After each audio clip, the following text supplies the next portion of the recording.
Okay, we are live. Good evening. Welcome into another edition of Hidden Gem Sports Scouting One-on-One Interviews. Hope everybody's having a great week. It's Hump Day, halfway there to the weekend. We are here with Jeremy Jackson, one of our clients who's a tight end. Spent some time at the University of Dubuque and what was it? Northwest Oklahoma. Was it Northwest Oklahoma? Northwestern. Yes, sir. Northwestern Oklahoma State. Okay, Northwestern Oklahoma State. So we are here. We're going to spend some time with Jeremy today and get to know him and let him tell his story. Without further ado, Jeremy, welcome in.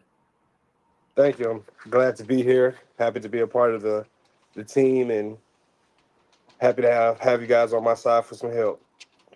We're excited to have you, and we're appreciative that you put your trust in us, and we're gonna do everything we can to deliver and make sure that we get you to where you're trying to go. You and I were talking offline. You're from Alabama. Tell us where exactly in Alabama you're from.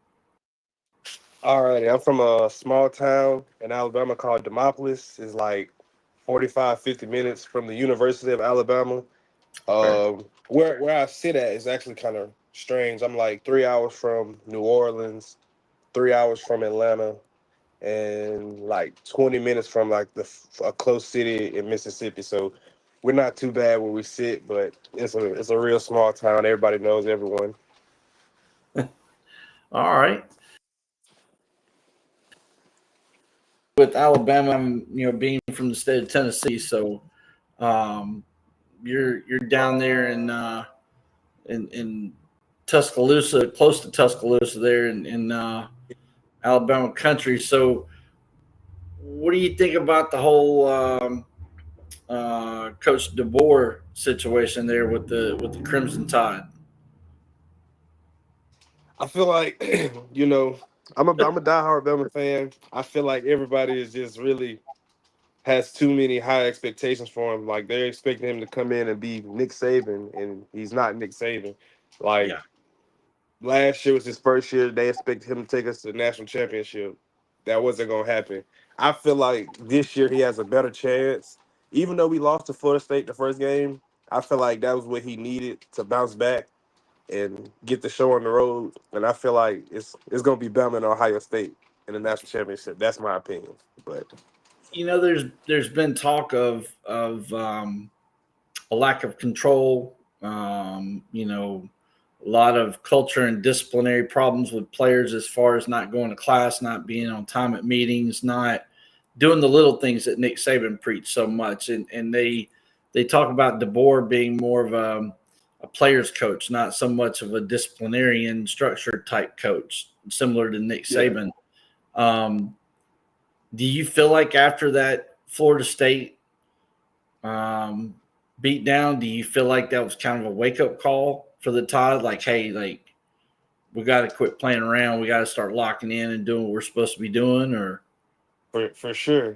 Yeah, because I understand like how he's trying to coach with the whole transfer portal and NIL things. I understand that he's not trying to come off like too strict, but this is Alabama. Like we're known for winning and being great, so you can't come in like next man up mentality. That's how I see it. But I feel like us losing to Florida State was probably one of the best things that happened to us, or is going to happen to us, because it really woke us up and showed us what we lacked at and what we needed to be better at and how we needed to be more focused and disciplined.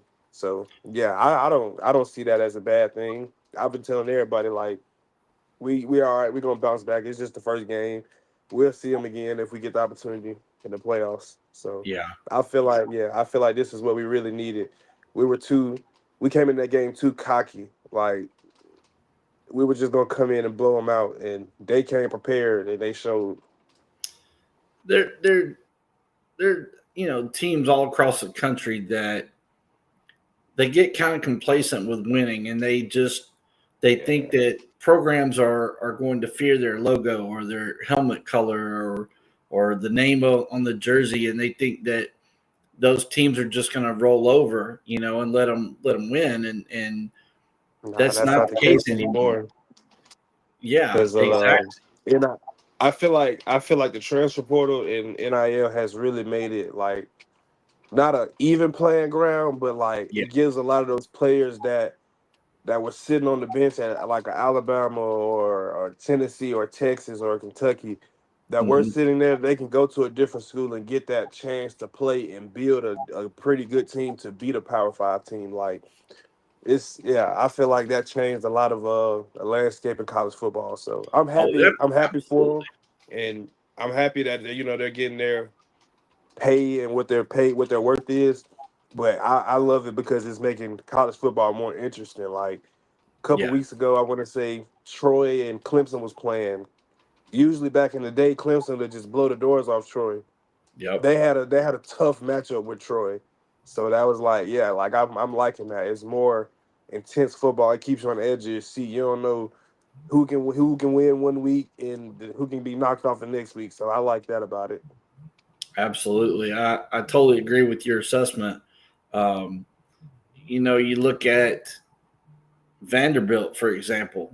Yeah, Vanderbilt's been the doormat of the SEC for most of its existence, and so um, here it is. All of a sudden, they get Diego Pavia, and he opens up some court cases and appeals certain things with the courts through the NCAA and other things, and sues some people, and he gets some extra eligibility. And look at Vanderbilt. I mean, they found a QB that is a dog. Really, I mean, yeah, he's that dog. I mean, he doesn't take no for an answer. He doesn't accept that, oh, we're not good enough. Um, yeah, he believes he can beat everybody on any given day. He truly believes he can go out there and mastermind a victory. And I mean, they 2 weeks in a row. I mean, they beat Virginia Tech and turned around, went out to South Carolina and beat them down pretty handily. So, um, yeah.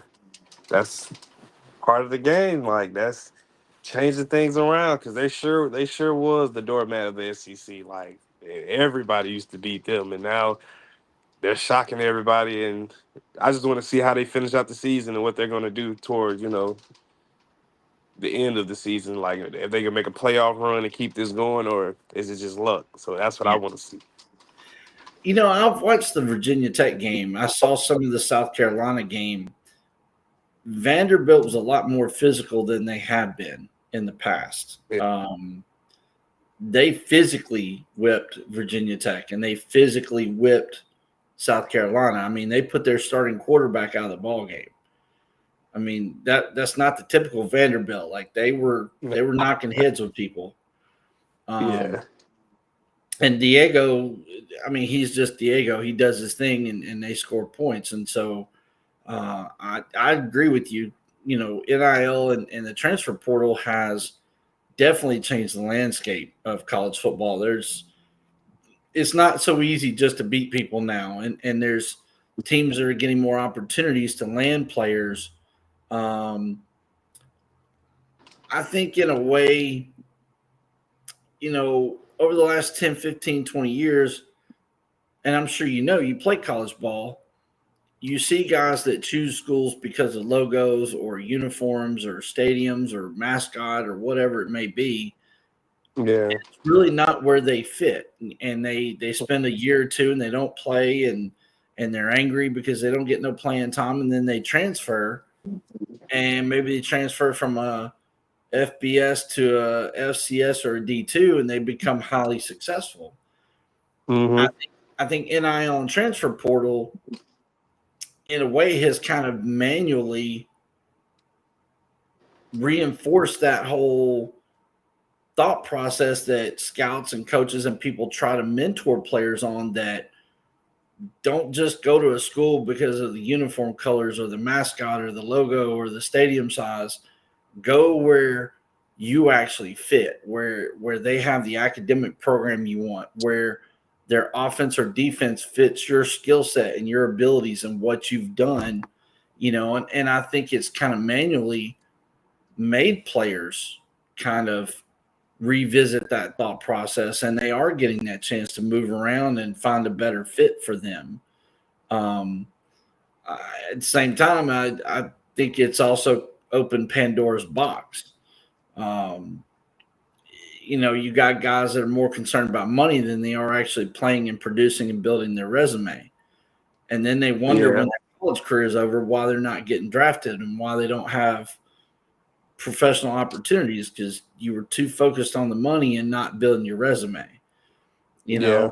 know, prime example would be Tennessee's former QB, the whole Nico Iamaleava situation. I mean, he transferred off to UCLA after he demanded twice much NIL money from Tennessee. He was getting paid $2 million, demanded $4 million, and they told him to go kick rocks. And he goes back out to the left coast where he's from, and he's making less money. He's only making like 1.2, and now he's 0-3, and he's got a team that's falling apart. The head coach just got fired the other day. I mean, they had their crowd Saturday, or I think it was Friday they played. Their crowd looked like a high school football crowd. Like their stadium was less than a third full. Like it literally was just almost empty completely. So he went from a situation that would be ideal for him to get drafted as far as star talent around him, excellent coaches, resources, the money, all those things. Now he's out west and he's getting paid less, and now he's losing, and now he's looking worse. Now his reputation is, well, you're 0-3 now. You're not that good at QB. So there's good and bad in the transfer portal and the NIL, but I think it's opened up Pandora's box too. Programs are going to continue to compete, and what's the ceiling? What's the ceiling of how much money has to be spent on a roster to win a championship? Because Ohio State, they said, spent like $20 million last year. Well, now there are people who are, I'm going to try to spend 22. I'm going to try to spend 24. At what point where's the ceiling? How far do we go with this? There's only so much money to go around. Like, how much more money has to be spent until we get to a point where it's like, okay, this is kind of nonsense. Like, Yeah.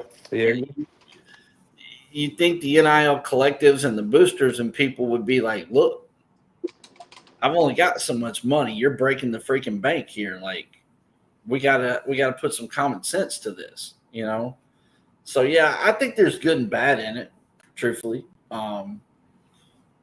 But I think Alabama did get a wake-up call. I know ESPN Saturday was kind of talking about it on game day that some of the players told them that they got together and had meetings and they talked to the younger players and said, look, we got to knock this crap off. Like, start being on time, start doing what you're supposed to be doing, be where you're supposed to be. Like, the players even saw it. Like, it was fun with playtime. It's kind of like the substitute teacher theory. Sometimes there's those substitute teachers, when they come in, the class just goes bananas and they can't get control of it. And so I'm glad maybe it took that for the players to come together as a collective and say, look, we got to stop this crap. Like, playtime's over. So hopefully Alabama will get back to it. But so how have things been for you the last few months? What's been going on? Talk to us about life in Alabama and with the Jackson family. Everything, things, have been kind of tough here and there, but, we're making it. Got hit by kind of a big storm, busted a pipe in our backyard and caused our house to flood a little bit, but everything's shaping back to be good and normal. We're just working, keeping our head down, grinding, and praying every day. Yeah. Well, I'm glad to hear that. I hope that things turn back around quickly for you and you guys are able to get things, back to where you want them to be. Yes, sir. Thank you for that. Absolutely. Let in the South, we all try to, you know, show sympathy and make sure that we look out for one another and try to help one another. So, want to let you know that hopeful that and praying and thinking for you guys that hopefully things will turn around quickly. Um, Yeah, sir. I know we had some tornado issues up here in Tennessee, and I know East Tennessee, last year had the mudslides up in the mountains and all that, and the flooding in the hollows and valley areas, and so they've been dealing with a lot of infrastructure, road work, rebuilding of houses, things like that, and so. Um, I know here in Middle Tennessee we've had some issues, and even out in West Tennessee they had some tornado issues earlier in the spring, summertime. So it seems to be going around for sure. Um, Yeah. let's talk about your football journey. That's what this is for, and um, want to get to know you and learn about your journey. Now you're from Alabama. Where'd you play your high school football? I played at Demopolis High School from 2014 to 2018. Okay. Now, when you got to the high school level, did you start out playing varsity, in your early years, freshman, sophomore, or did it take you a minute to break into the varsity lineup? Uh, my fr- my freshman year, I played JV and varsity, and Mhm. then my sophomore year, from sophomore year to senior year, was just strictly varsity. So I got Okay, an early taste of it my freshman year. So yeah, okay, I gotcha. Um, what positions did you play when you went into your high school career? Where were you at? I played wide receiver from I played wide receiver all 4 years, and then my senior year, that's when I got asked. No, my junior year, my I had a coach named Stacy Luker. He had asked me to see how I like tight end, and at first I didn't like it. I'm not gonna lie. And then my senior, because I was small, like I didn't see what he seen. I was like, bro, I can't block these guys because I'm too small. Then my senior year, I kind of gained a little weight of muscle, and we got a new head coach named Brian Seymour, and he asked me would I want to play some off ball tight end, and I was just like, I give it a try, and I fell in love with it. So I played receiver and tight end all 4 of my years. Now, did you have awards and honors like all county, all district, region, state, any of those kind of things, or I didn't get any award. I wasn't too big in like the passing game. I was more of a blocker. Like I didn't I could catch, but like I okay, could catch really good and be consistent with my catching. But I've never just been that type of guy that just complain about the ball. So like they just always used to run behind me and allow me to just hit people and block. So I never complained. As long as we was winning, that's all that mattered to me. okay, okay? You said at first you didn't really care for the position, especially with the blocking requirements. How did you overcome that to the point where you started to enjoy the position and not mind blocking for your teammates? Um, I blocking was never the issue. It was coming out of the stands. I could never.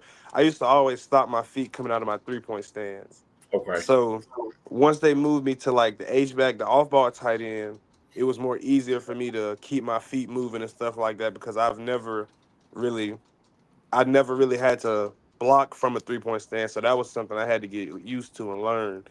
And like, yeah, it was just I just felt kind of weird about it. So like I'll come off and I make great contact, but I was always trying to go for that blowout block coming from a 3 point stance, and they'll just shed me, and I'd just be like lost because I wasn't used to it. So like it took me to like my freshman late midway through my freshman year of college to actually learn and grasp the tight end from the 3 point stance and become dominant with it.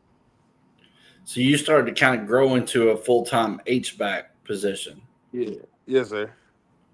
So how was it for you as far as limited opportunities to catch the ball? Were you okay with not getting as many balls thrown your way and being more that working horse kind of player? Or Yeah, at times it used to get kind of frustrating because it would be situations where I felt like if they, threw me the ball, I could have caught it and got like the first down or a touchdown, but I just always sat back and was quiet and just waited my turn. Like I got some passes thrown to me and I caught them, my senior year and stuff like that. All throughout high school, I got, passes, but like I just was never that number one option in the passing game in high school. And we had like other receivers that were pretty good and stuff like that. But we had like a really good run game my senior year. That was one of our bread and butters was just running the ball. That's how we physically beat teams my senior year, but just by running the ball. So it wasn't too much that I, complained about. I just sucked it up and just did what I needed to do. And I just always knew, like, with that mindset, I'll go somewhere far with this. Like, not being selfish, being a team player, and not putting myself first, putting my teammates first. yeah, I'm sure your teammates appreciated that mindset, and I'm sure your coaches did too. Yeah. It's hard in this day and age to find players that are real self-determined team players. There are a lot of guys that are more about their shine and their time in front of the camera and stuff. So um, for you to just come to that relation and be okay with that, that speaks volume, truthfully. So in your high school career, um, what was the overall record for you as a high school player? Like how many wins and losses over the 4 years? I can't really give you an exact number, but I Okay, want to say like well, the last 2 years then when you were varsity.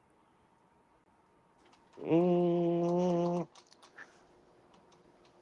ooh, I think I can say like the most games I've ever lost in one season was probably at most probably like three, Okay, maybe two. Like my high school, we were really good at football, but we always like it took us a minute to get over the hump, but like we used to always make the playoffs, get put out in the first round or second round. My senior year, that was the best year we had like in a long time. We made it to the semifinals game and we lost by 1 point to a team called St. Paul, and they had a few good players on there. One of them, Jalen Armour Davis, he plays for the Ravens as a corner. They had okay, him, and they just barely beat us because our coach decided to throw the ball on the 1 yard line for a 2 point conversion. wow, huh? Yeah, I don't know many places in Alabama, especially that are not good at football. I mean, that's kind of a southern thing, you know. yeah, Anywhere in the South, Tennessee, Alabama, Georgia, especially Alabama, Georgia, Florida, there's a ton of talented athletes. yes, sir. But I don't know of many places in the state of Alabama that are not good at football as a whole.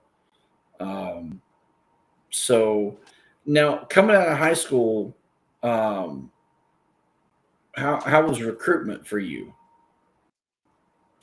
Recruitment was kind of tough. I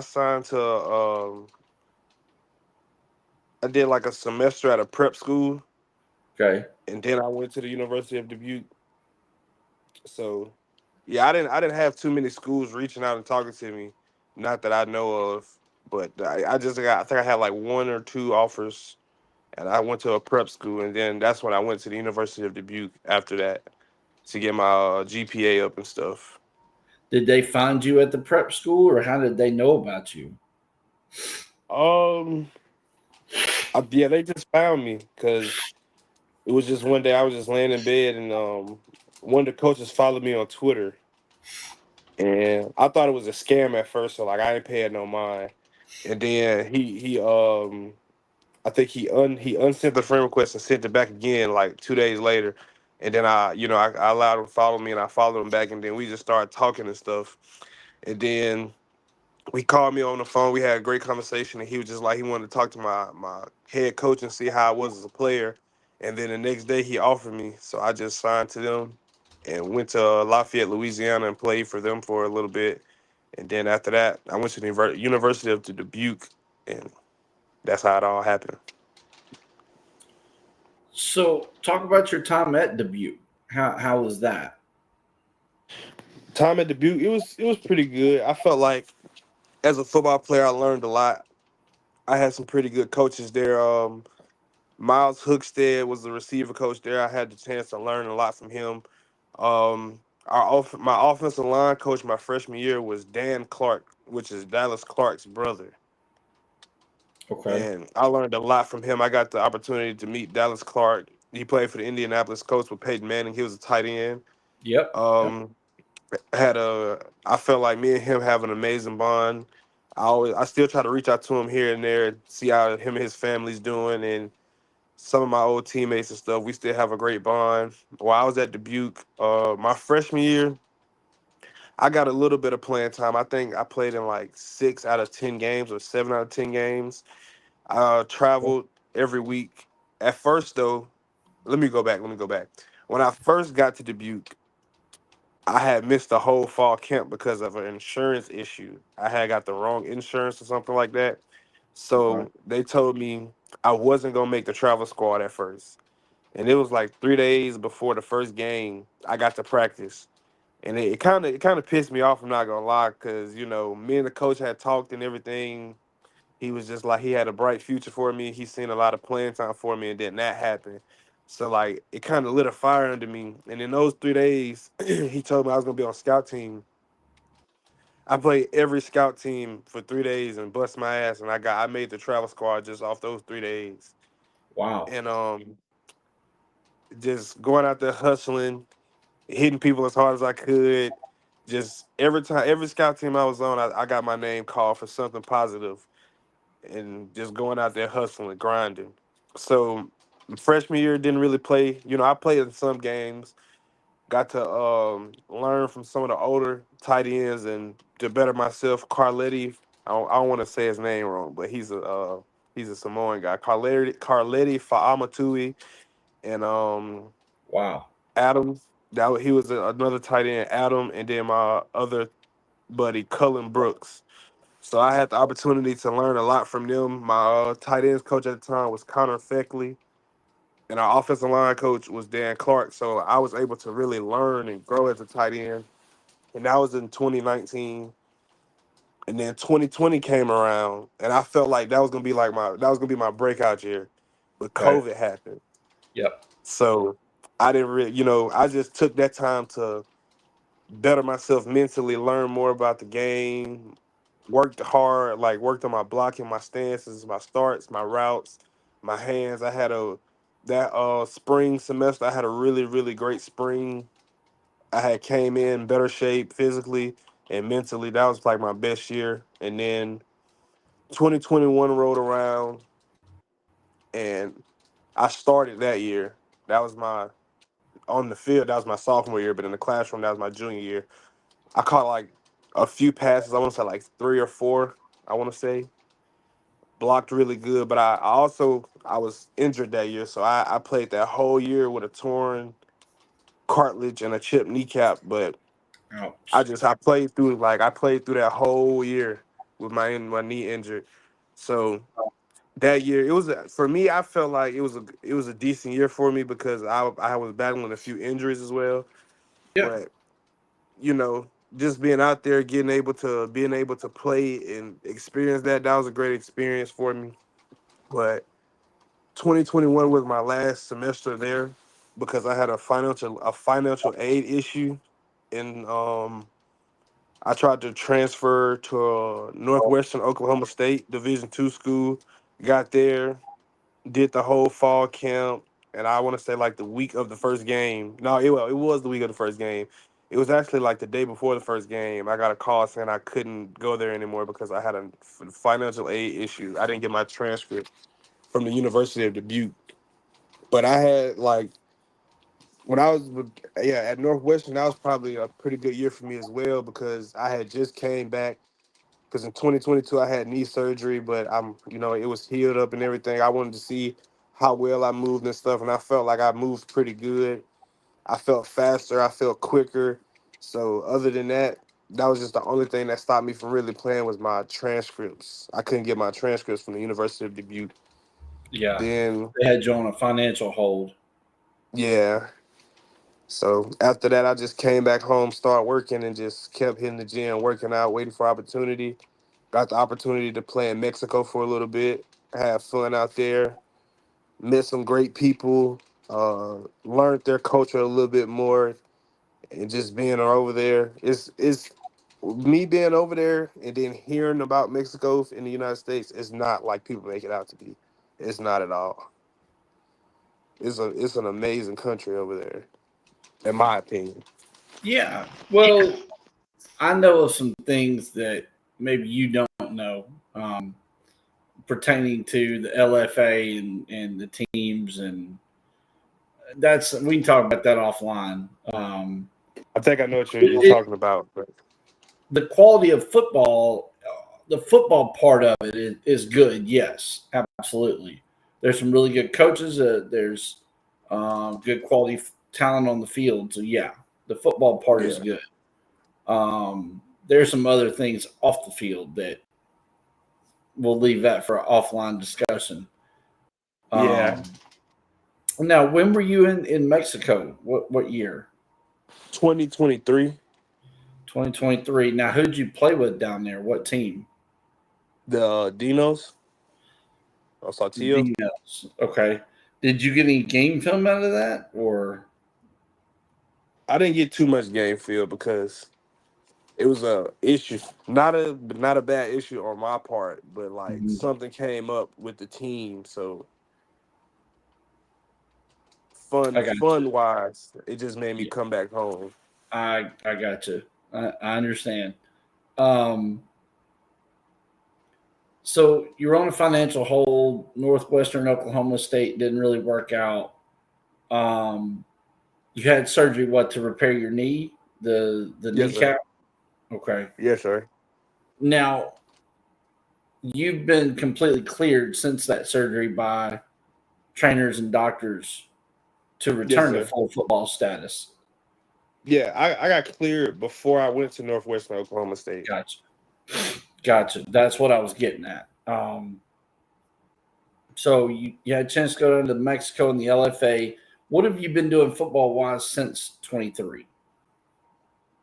Just training, hitting the field, working out, staying in Mm, shape. I'm just trying to see if an opportunity come up or some type of combine that I can make it to with my work schedule because I work mm. like crazy. So Yeah, I mean it's tough trying to be a pro football player and still work and maintain a little bit of money. Unfortunately, the job part tends to have to be second best. You know, God, family, mhm. football, and then work. So I know it's kind of tough. How tall are you right now? What do you weigh currently? um, last time I went to the doctor said I was 6'2.5", and I weighed myself before we got on the call. I was 220. 220. So you're 6'2" and a half, 220. You're a tight end slash receiver, Hmm. kind of a hybrid H back receiver type. Um, are you looking to add more weight to your frame to be more that old school tight end, the blocking H back tight end, or are you looking to stay at 220 and be more the receiver type?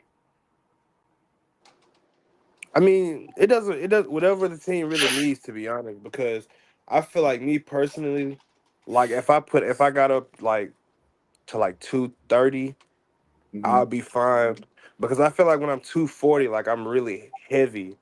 So I feel Okay. comfortable like 220, 230 ish. I feel pretty good even in the run game blocking still because you know that's just I just feel comfortable. I feel like I can do both. I can block and run routes with that weight. But when I'm 240, I feel a lot more like slower Okay. and stuff like that. So I mean, so if whatever team needs me to add weight, I'll for sure do it and just go from there. But Well, like Japan, for instance, the X League, they ask us for tight ends just about every year, but they want the old school blocking tight end. They want more of that 230, 230, 235 range tight end, a true H back, a blocking back, and then catch a few passes here and there. Um, I tight end receiver hybrid to the Italian Football League in 24. And, they told me at the time they were looking for more of a receiver first tight end hybrid. The truth was, when he got there, they wanted more of a tight end receiver hybrid. And so he got upset because he wasn't involved in the offense very much, catching the ball wise. They were upset because he didn't understand they wanted him to block more than they did catch the ball. And Yeah. and he was like 6'4", 220, 230, and he wanted to, he felt like he was ready for the NFL. And so, former judo All-American D2 player. And so there are a lot of places that kind of want that old school tight end. So that's kind of why I was asking, are you open to, upping your weight to maybe like 230? Yes, Um, sir. Whatever is needed for the team, I'll mhm. do it. Like whatever is needed. If they need me to catch the ball, that's Yeah, fine. If they need me to block for somebody running the ball, that's fine too. Just whatever is needed of me. gotcha. Understood. Understood. You talked about training and staying ready. Talk to us about your off-season training regimen. And before you answer, here I want you to. There's several components I want you to touch on. First and foremost, how many days a week are you training, and what are you focused on each day? What are you Uh, doing flexibility wise? Do you go to yoga classes? Do you have bands and say, "Hey, I do my own program"? Component three, talk your diet. Are you adding weight, taking weight off? Are you adding more protein to your diet, supplements, vitamins, whatever? And then talk about recovery. What kind of yes, recovery things do you personally like to do? Everybody has different ideas. Some guys like cupping and acupuncture, some like massages and cryotherapy, or some just like old school ice baths, or there's different things. And so those are the components of that I want you to kind of touch on. yes, sir. I train about 4 to 5 days out of the week Okay. with sometimes two. It just depends, like with my workload at work and how my Okay. body's feeling. I might give myself that extra day of rest if needed. So what I usually do, I try to focus mainly on like my footwork, my stance and starts, my routes, my hands, and just keeping my balance when I'm coming into like making contact on my blocks. Like a lot of drill work, a lot of footwork drills and stuff like that to maintain my leverage and keep a good leverage and a good base up under me as well. Um, I would say my diet. I've taken a more of a slimming down kind of diet, like eating more healthier and stuff like that. Because before, like I genuinely felt like when I hurt my knee, I was like 240, 245, and I felt like that was the reason why I got hurt because I've never played that big because my coaches wanted me to come back bigger. So I felt like that was one of the reasons why I ended up getting injured. So I just been trying to main find a good steady weight to play at and Mhm. eat better so like I can put on more muscle than fat. Sure.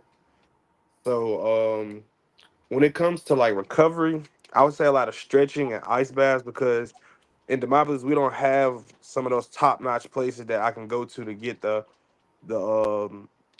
certain recoveries things that I need like a croc. We have like oh my excuse me, we have a chiropractor and stuff like that, but like cryotherapy, we don't have that. So like I just do a lot of stretching and band resistant works and stuff like that, and ice baths.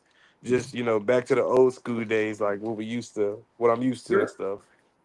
Um, I feel like I'm missing one more question. What question that I didn't get to? Flexibility. Do you like do yoga classes, or do you just?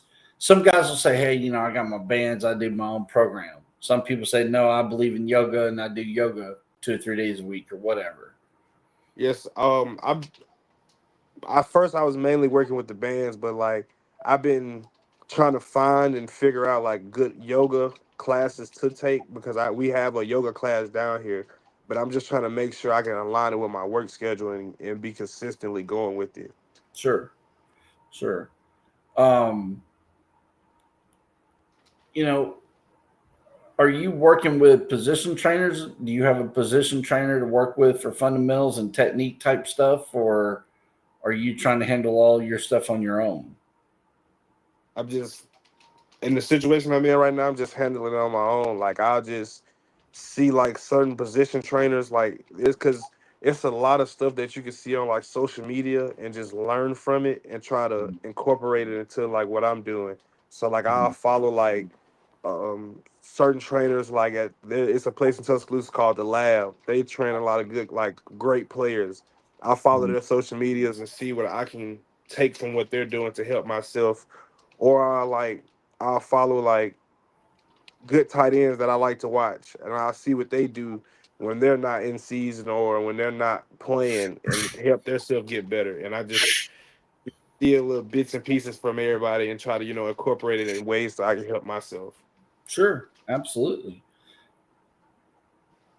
Moving forward, what are your immediate goals, plans, football wise? Now, obviously, I know every athlete, the ultimate answer is the NFL. I get that. But let's say if they're not knocking on the door right now, they're not calling. What leagues are you hoping to get to get new film, to get back on the field? What is your plan to continue up the ladder until you get to the ultimate pinnacle? Um, like the Europe leagues, Okay. Mexico. I'll go back to Mexico. It just depends, what team it is. Okay. I'll go back to Mexico.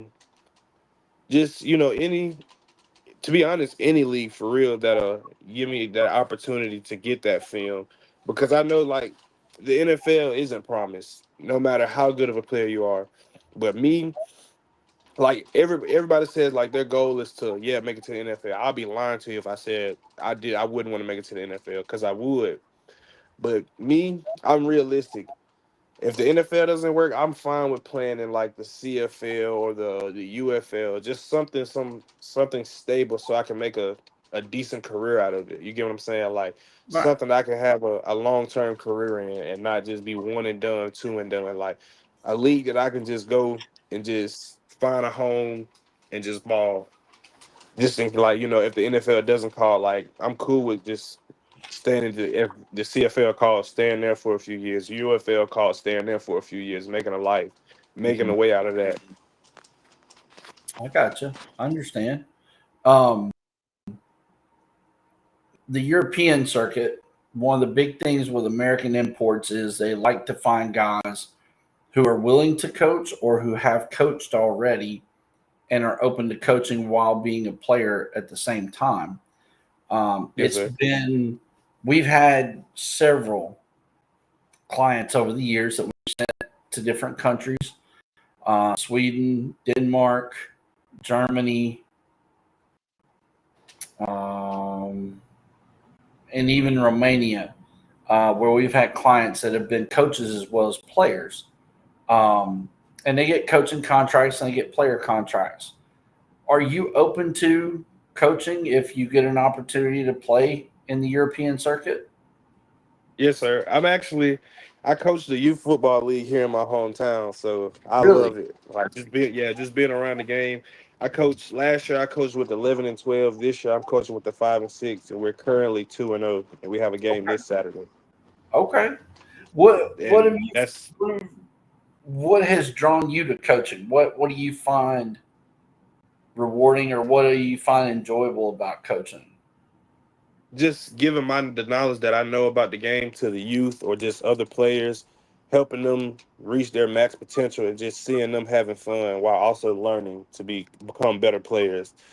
You know, in the generation, there's not a lot of people who like would take the time out and put in that extra work with the kids or push the kids to be better than what they are.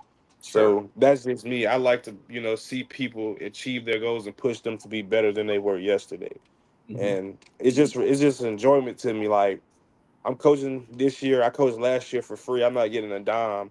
So it's just an excitement to me just being out there, being able to help those younger kids and see them smiling, having fun, and cheering their teammates on, or running after the game, running to their parents like, "Mom, did you see me?" Like that's exciting to me. I like that. Yeah, yeah, absolutely. Um, in the European circuit, they don't. Their setup and system is not like ours. They don't have like middle school, high school.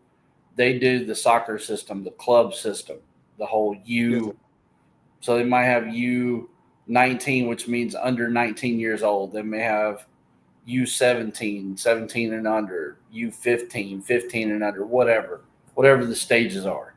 Um, we sent a QB to Sweden a couple years ago, and not only was he the QB for the senior team, the professional team, but he was the QB coach for the U19 team, and he was the head coach for the U15 team. Um, and when his playing season ended, they asked him, "Are you willing to stay over here and finish coaching? We'll keep paying you and housing you and feeding you just like your player contract didn't stop. We'll just extend it if you'll stay over here and coach." And he did. He stayed over there and finished coaching. And we sent him running back to the GFL three a couple years back with Paderborn Dolphins. And he was asked to be the co-offensive coordinator, and he signed a coaching contract and a player's contract. And so um, he led them to the GFL three championship. They got promoted up to GFL two. They were runners up, so they got promoted to GFL one. And then he and the team parted ways, but he had a chance to coach and play.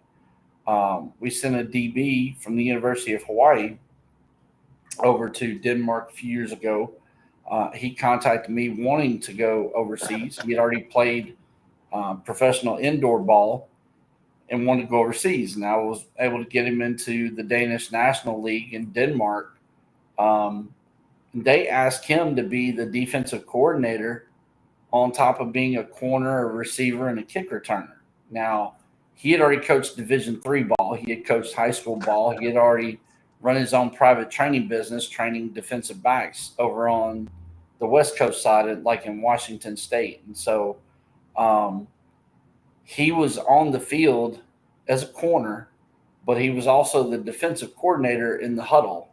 So there was nobody on the sidelines or in the booth radioing things down. He was analyzing and calling from the huddle and then playing in what he called at the same time. that's kind of that's a tough task, but that sounds pretty dope though. I'm not gonna lie. So not only would he have to play in his own scheme, but some way, somehow, he'd have to remember what happened each play and try to analyze, okay, what did they do? What did they not do? All right, when I go back in the huddle, here's what I'm going to call and here's why. That's not exactly easy to do, to be the player, but then simultaneously have to take little snippets in your mind for the next play and be like, oh, okay, they were in 2x2s and they did this and they did that. Okay, I'm going to call this. Yes, man. Like, Yeah, it's double I duty. bet that was challenging. That's double duty on the brain work right there. So, but I know that's how you separate yourself as an import player to be more marketable. Is if you're able to coach or willing to coach, or you've already coached previously, and you say, "Hey, I'll come over there and coach as well as be a player." Yes, sir. That's what makes you marketable, and that's what allows you to get along over there and stay over there for a long period of time. Like, Yes, sir. you see a lot of QBs getting signed over there. They're in their mid 30s, late 30s. Well, it's because they've been there and they've agreed to coach. So the more they agree to coach as well as be a player, their contract keeps getting extended, extended, extended. So they buy themselves another season because they agree to coach as well as play. Yes, sir. So that's why I wanted to ask that question in the interview, how you felt about that. I think it would be neat to go over there and be an ambassador to the game and share what you've learned here in America from all your coaches through the years, fundamentally, technique wise, whatever, your knowledge of different schemes and theories, to go over there and share all that with them and help them advance American football over there. I think that Yes, would be sir. pretty cool. Um, Yeah. and I'll tell you that DB, right after that season, we got him a private workout at the University of Hawaii with the XFL. It was when The Rock first took over, and he got a Okay. draft pool. He got invited to the draft pool. He did not get drafted. He went back to Europe. Um, he got contacted by teams in different countries. They approached him about running camps in Europe and training defensive backs and teaching them so when their season rolled around, they were prepared to play at a high level. So he got paid to travel Europe and put on football camps and teach defensive backs. Um, Yes, sir. that led him to a coaching contract in Japan with the X League. And then that led him back to Europe to being a consultant with the new ELF team. That's So dope. he Yeah, kind of that's something I for transitioned. sure want to do. He transitioned from being a player to more so a coach right now, and it just kind of randomly happened. So that's why I asked you, what would your thoughts be on something like that? Yeah, that's something I would love to do. I got you. Let's talk about leadership. On the football field, there's usually two types of leaders. There is the loud, boisterous, rah rah leader, the Ed Reeds, the Ray Lewises. Then there's the quiet, bring your lunch pail to work, lead by example kind of guy. Not just as a player, but as a coach on both sides of the spectrum. What type of leader are you? Are you the loud, boisterous guy, or are you more the quiet, bring your lunch pail to work kind of guy? I'm not gonna lie. I'm the quiet, bring my lunch type of guy. I don't unless I just have to like be loud and rah rah. I will, but I'm more of a quiet lead by example type guy. Like Okay. I let because I've always been on teams with other guys. I've had other guys to be the loud rah rah guys. So I've just always been the guy to sit back and lead by example and just be quiet and just let my work do the talking and just showing everybody like if I can do it, you can do it. Like we all got to do it together. So let's come together as a team. Let's get it done. Yeah. Okay. Now, on the flip side of that coin, athletes, especially professional athletes, are considered role models. They're role models for the youth, for young athletes, for athletes in general, for young adults. They're just a role model and an inspiration to a lot of people. How important is it to you pushing to become a professional football player? How important is it to you the image you portray on and off the field to those who may look at you and consider you a role model? It's important to me because to have someone say like they look up to me and they want to follow my footsteps, that's pretty cool to me because just you're supposed to do right anyway. Lead by example anyway, because you do play the game of football. So just having people knowing that I have someone looking up to me and just want to follow my footsteps, if that pushes me more to do right. So I don't show the guys that are looking up to me and behind me the wrong path to take. Because we live in a community, like not a community, a society now where one false thing, one wrong thing, or just doing something stupid, it'll affect you and people that are looking up to you. They'll be like, if he's doing it, I can do it. They'll think that is right, which is not right. So that's why I always be mindful of what I say. Bless you. Be mindful of Excuse what I me. post. Be mindful of everything I just put out there because I know that there is a younger audience looking up to me and they want to they some people want the tools to the game without asking. Some people are too nervous to ask. So that's why if you do everything right, you can just show them without them having to ask or be scared to ask.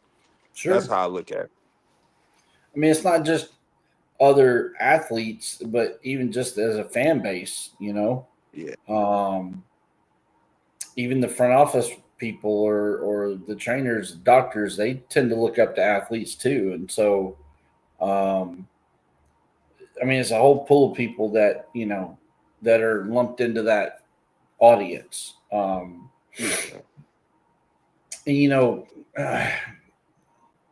again, if you go overseas, a lot of times they kind of roll out the red carpet and you kind of get the rock star treatment, and you've got kids over there and fans that fall in love with you and want to know, are you coming back next year? Whatever. And so it's not just in America, it'll follow you everywhere you go overseas, whether it's in Mexico or Europe or wherever it may be. Um, and so I was curious about that. And I also want to know, the other thing about being a professional athlete and even coaches, there's a community service aspect, especially at the college level, the professional level, even the high school levels, kind of getting more involved in that aspect. Talk to me about a community service effort that maybe you were a part of while playing college ball that maybe resonated with you, and kind of got you excited about community service.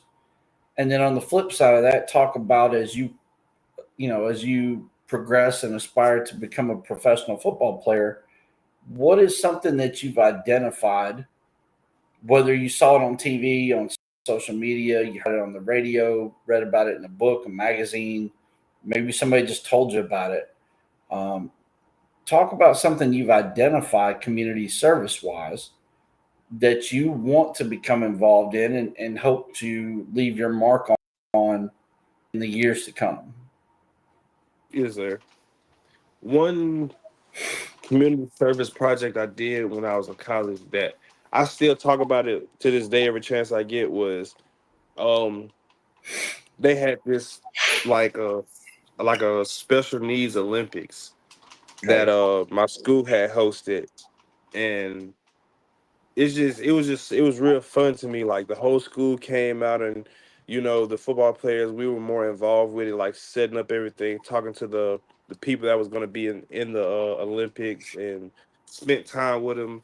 And it just made me feel pretty good just knowing, I was able to be there, talk to them, cheer them on, and they can come up and talk to me, ask me what my name was and stuff. And just it made me look at life a lot more differently than what I used to look at it, because a lot of those people that participated in that Olympics, they were like they loved the game of football. They wanted to play, but they just couldn't play. So it just hit me different just to see that it's a lot of people out here, like we're complaining, like we used to complain about having to run a lot of sprints and stuff like that. And there's people out here who would love to be in my position and running these sprints that just physically can't.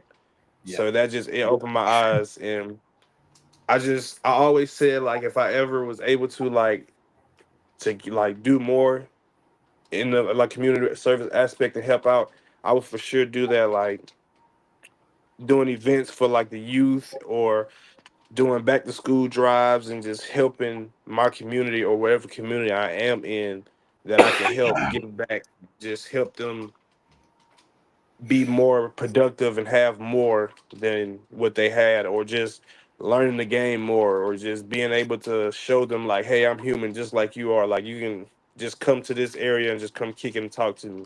So that's something I've never taken for granted.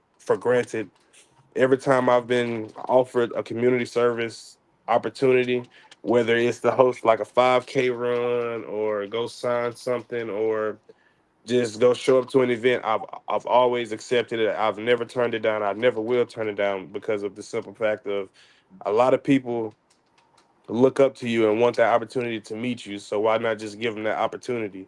And Yeah. you're human just like we are. I mean, you're human just like they are. So just put your pride and put yourself to the side, and just think about all those people who really take that chance to meet you, or skip something very important to them just so they can meet you. Why not just give them that time and that effort and meet them? Yeah.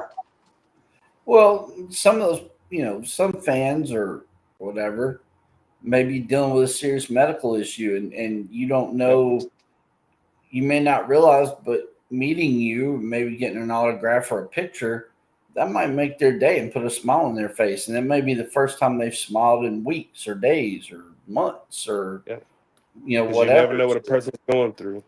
Yeah, exactly.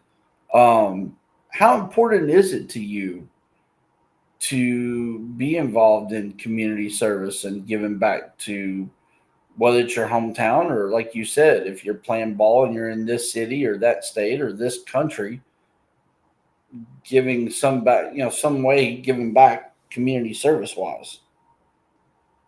It's important to me because, like like we both just said, you never know what a person's going through. You never know what their situation is. Like prime example, like we just got hit with a flood. Just imagine if that was another kid and I'm their favorite player and they're just going through a lot mentally and physically, and I just come take a picture with them, hold a conversation with them, talk to them for a little bit. That might give them that boost to be like, you know what, like I feel important, or Mhm.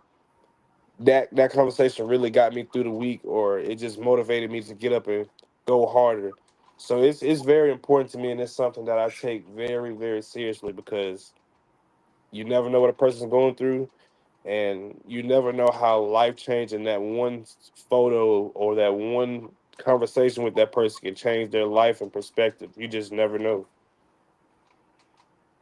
Talking about being a role model and tying that into the community service aspect, I'm gonna flip the coin on you now. Who do you Okay, look up to and why? who do I look up to? It can be From anybody.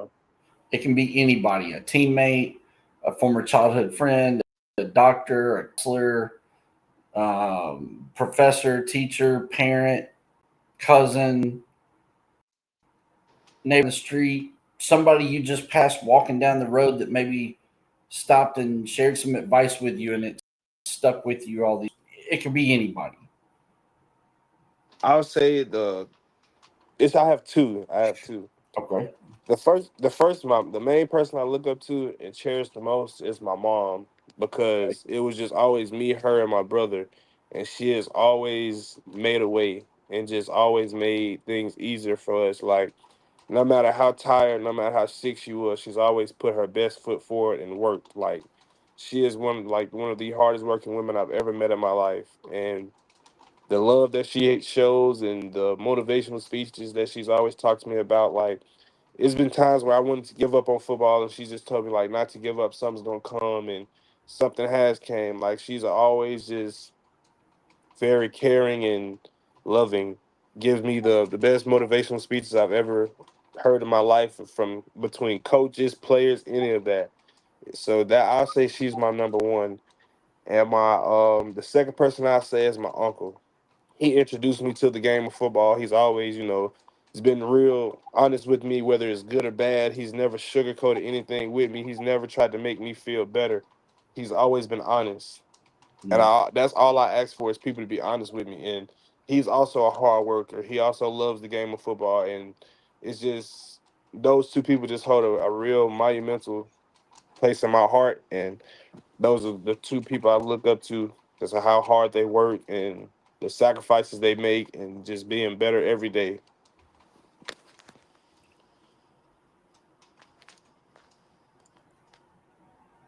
When you're on the field playing the game, who do you try to model your game after? That's a tough one.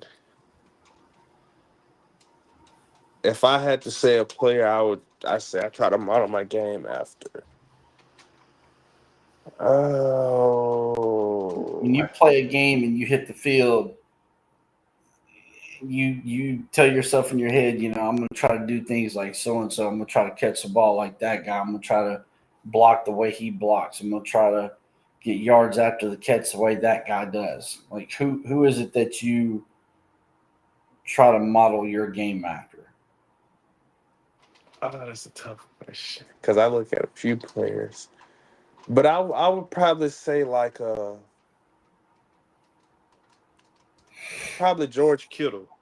Okay. George Kittle. I like the way he's real dominant in the blocking game, and then he's turned around and even more dominant in the passing game. He's a great teammate, Never really hear of him getting in any trouble. Very funny, outgoing person, and yeah, I feel like if I had to say just from a tight end perspective, it would be George Kittle. George Kittle.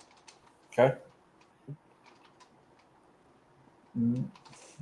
What is it that you feel you bring to the table? Why should a team in Europe or Mexico or Japan or indoor arena ball, wherever it is, why should somebody give you an opportunity? What is it that separates you from others that you feel is significant? What are the things you bring to the table? My ability to block, my ability to lead by example, my ability and the ability for me to like get open and catch the ball. Like I've never really had the opportunity to showcase my what I could do in the pass game, and that's okay. But I know that's gonna come over time. But I feel like I'm a really great route runner and pass catcher, and my ability to not put myself first, put my team first, not be selfish, like I feel like that's very rare that you can find a player who's willing to go out and block more than he's willing to run a route. Hmm. And just how I can just be not of like a vocal leader, but just a leader of a team, like showing my teammates like, hey, you don't got to be loud and cocky to get the job done and show everybody that you're working. Like Sure. just the ability to just go out and play the game, be a baller. Um, I don't get in any trouble. Never been in any trouble. So that's another positive for me. I stay to myself. Just hang out with my teammates, my guys. I don't really go to the clubs like that. I just stay out the way, focus on football, and just What being about myself. what about your work ethic? Great work ethic. Every day I wake up, and if I even after a game, I'm going to wake up the next day and find a way to be better. Like whether that's just going to the gym, breaking down film. I watch film every day. I study the game. I analyze it. I go to the weight room. I just I feel like in season that's still even though you're in season, you can still be better at something, and you still should be in the weight room to help yourself recover. So just consistency every day, just learning every day and finding new ways to make myself and my team better. Do you feel you're a student of the game? Yes. How many I hours feel like I how many hours a week do you think on average that you put in film study wise? film study wise throughout in season, or you just talking about now? Anytime, off season, in season. It's hard to say how many hours throughout the day because I'm constantly just looking up football stuff. Whether it's just like if I'm on Facebook or Instagram, you'll always see me just sitting down analyzing somebody's film or just sitting back watching my own film, analyzing it and just seeing stuff that I can be better at. But if I had to just pick a number, I would probably say on average, I treat it like a full time job, so at least 40+ hours a week. Okay. Because every day, if I'm even when I'm at work, if I get the opportunity to pull my phone out, I'm pulling my phone out, watching somebody's highlight tape or watching my own highlight tape, just watching football in general, because it's something that I really love. Like I could sit in my room right now and just watch football all day, all night. I don't need to watch nothing else but football. So Okay. Uh, Fair enough. Um, um, I want to. I want to see if I can. Give me 1 second. I'll see if I can get this to work. I'm gonna kind of put your football IQ, your knowledge of the game. I'm gonna try to put it to the test here and have you talk about a few things. Let's see. all right. I just gotta find what I'm looking for. Hang on just a second.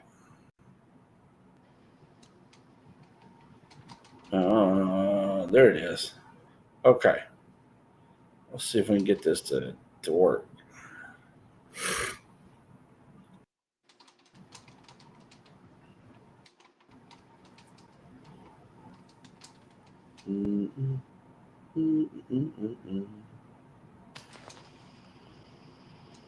Okay. All right. Let's see. We're gonna see if I can put this over there. Hang on just a second.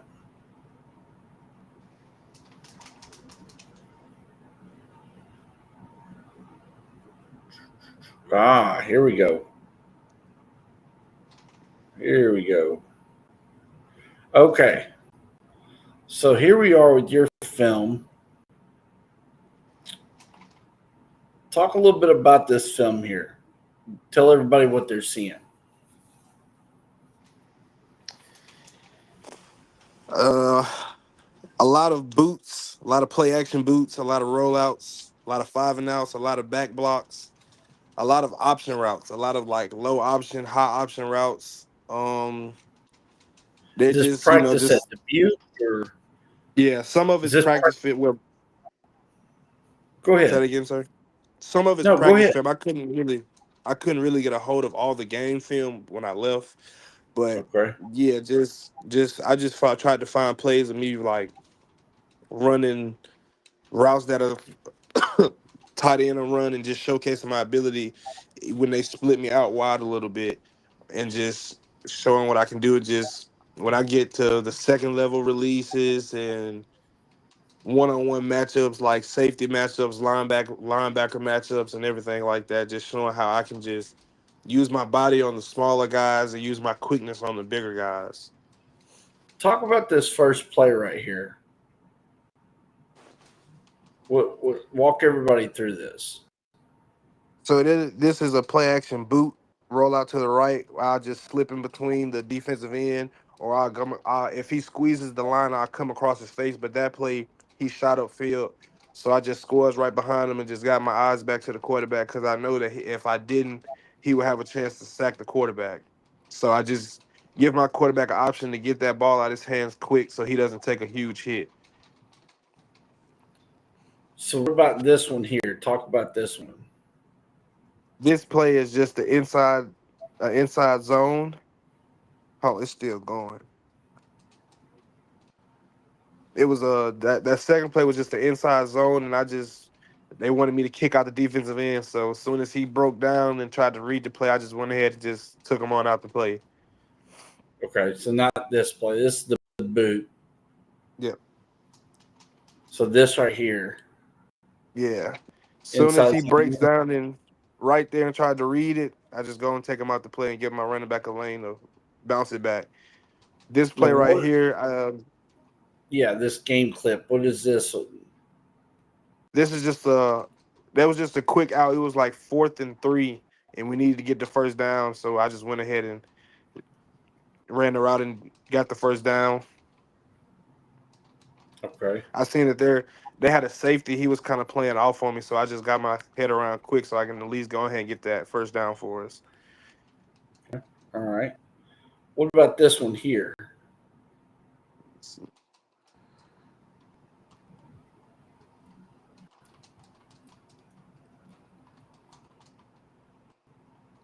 Same play, but it was this named differently. It was an option play. So if the backer had jumped outside, I would have just cut across his face and went inside, but he stayed on the inside, so I just broke it out and just caught the ball. Let's see if we can get back.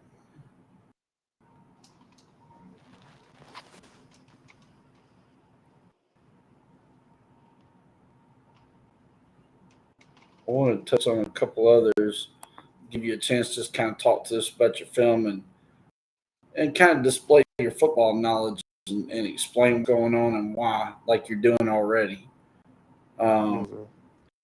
so this one right here, you said it was the same play. You broke it outside, right? Yes, sir. What about this? What are we looking at here? I'm trying to see the off ball tight end. He ran to the flat.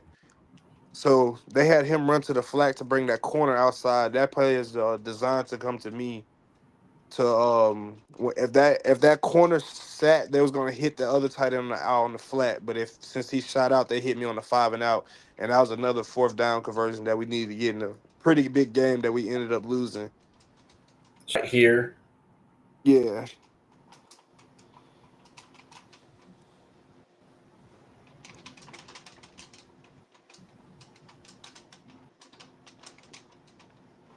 What's going on here? We're back at practice. this is just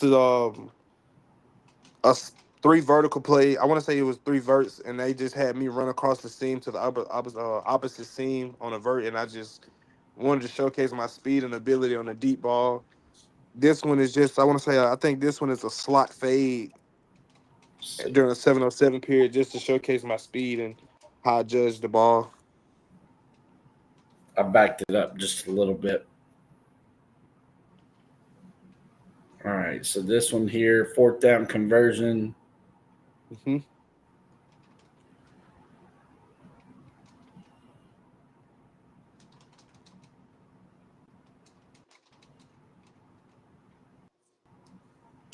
So this one said you're back at practice now.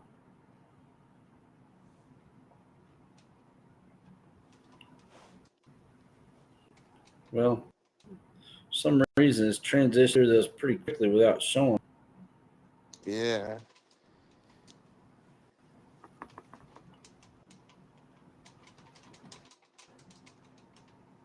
Well, take us through this one. What's going on here? Just two verticals from the inside guys with a hitch on the outside. Just wanted to show that how I defeated the first level and just kept going and got the second level on the fade and caught the ball. And Okay. then this one right here is I had a post on it. I just wanted to showcase that I set him up and so made him think that I was going to run to the outside and went back in and caught the post route in the end zone. Okay. Just show my versatility on my routes.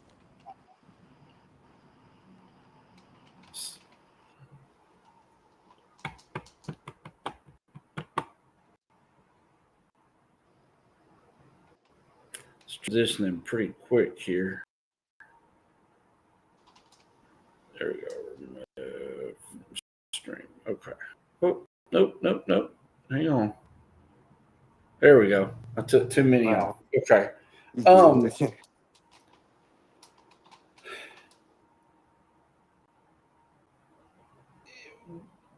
I appreciate you going through that first and foremost, kind of walking us through some of your tape and giving some explanation and breakdown on things, and that gives coaches or scouts or GMs or player personnel directors that are watching this or will watch this. It gives them a chance to see your football IQ, to see how much you understand the game and what was being done and why and that kind of thing. So my next question is, when your football career is over, when you've played your final game and you've walked off the field for the final time, hung your cleats up for the final time, where does Jeremy go next? What are your dreams, your goals, your plans after the game of football? I would like to become a coach, Okay. just to keep giving back that knowledge that I have for the game to the youth, or well, yeah, I can say the youth, not the youth, but they'll be youth considered to me, but or Okay. just at the pro level somehow just continue to get my knowledge back to the game and be around the game. I feel like a lot of ease and that peace when I'm, able to coach or play, and I just love the game of football. Okay. All right. I'm going to give you a minute or two here. I want you to put your used car salesman hat on. I want you to tell everybody that's watching, coach, scout, GM, player, personnel, director, why they should give you an opportunity before they do somebody else. Again, going back to our earlier question, what separates you from the other imports? Why should you be the one given the opportunity? The reason I feel like a GM, coach, team should give Jeremy Jackson an opportunity is the way I go about and attack every day. I attack every day like it is a new day, but it's a new day for me to learn to be better for myself, be better for my coaches, my team, and my teammates. I feel as if that nobody's gonna be more physical than me in the run game. Nobody's gonna attack the ball more than me. I genuinely feel like I'm a one-of-one type of guy as a tight end or receiver because of my willingness to block and my selflessness. I put the team first. I don't think there's a lot of players out here that are willing to do that and accept the role that they don't want. I'm willing to accept any role that comes with the team that can help that team win. I am a true team first guy. I'm not a selfish player. I don't. If I get the ball 50 times in the season, that's cool. If I get the ball 5 times in the season, that's cool. But I guarantee you, whatever team that I'm on, we are going to win and be dominant. And I just feel as if I don't think there's a lot of guys that have that true mindset of willingly wanting to dominate and be a team player. That's why I feel like teams should give Jeremy Jackson a chance. Okay. All right. Where can everybody find you on social media? If a team or a coach or scout or whoever wants to reach out directly, how can they find you? What platforms? What are your usernames? Go ahead and My tell it. my Instagram is Jeremy Jackson 15, no spaces. My Facebook is just Jeremy Jackson. My Twitter is at J Jackson 1538, if I'm not mistaken. And TikTok is just Jeremy Jackson, but I don't really post on my social medias like that. But you're more than welcome to just follow me and reach out because I'm always on Instagram or Facebook looking at football highlights or just checking out the scores and stuff if I can't watch the game that day or something. So yeah. All right. You can also contact us at whether it be via DM on our social media platforms. You can call us, you can text us, you can email us. We're available in multiple ways. We also have WhatsApp. Feel free to communicate with us. That's on our social media platforms. It's on our website as well. If we are looking forward to hearing about any and all opportunities that are possibly available for Jeremy.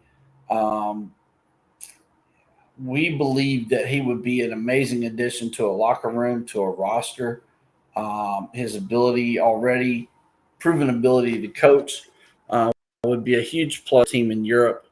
Um, his experience, his humbleness, I think that he would be a great asset to a team. And so we look forward to hearing about all opportunities that are available for him. And you can find his profile on our website. That information has been scrolling at the bottom of your screen throughout the interview. And so this interview will be posted to that. It'll be on our YouTube channel, which it was live streamed, our LinkedIn page, Twitter, Facebook, etc. So, Jeremy, thank you so much for taking this time to sit down and do this interview so quickly. I know we were communicating earlier today, and this was really kind of a quick on the fly deal, but you did an amazing job. I appreciate you doing it. We're at about an hour and 25 minutes almost, hour and 23. So we're right where we should be. Yes, sir. We got the full interview done. You did a great job, and I appreciate you giving me this time. And so, with that being said, join us back here shortly. We'll be back with another client, Jaden Johnson. I'll go ahead and tell you he's a receiver and a kick returner from Wayne State College. We will be back probably within the next 15 minutes for that interview. So don't go nowhere. Stay here and check out the next one, and we'll see you back here. We'll see you back here shortly. And then if you don't come back to see the next interview, we hope you have a good week. Stay safe out there, and have a great weekend. All righty. And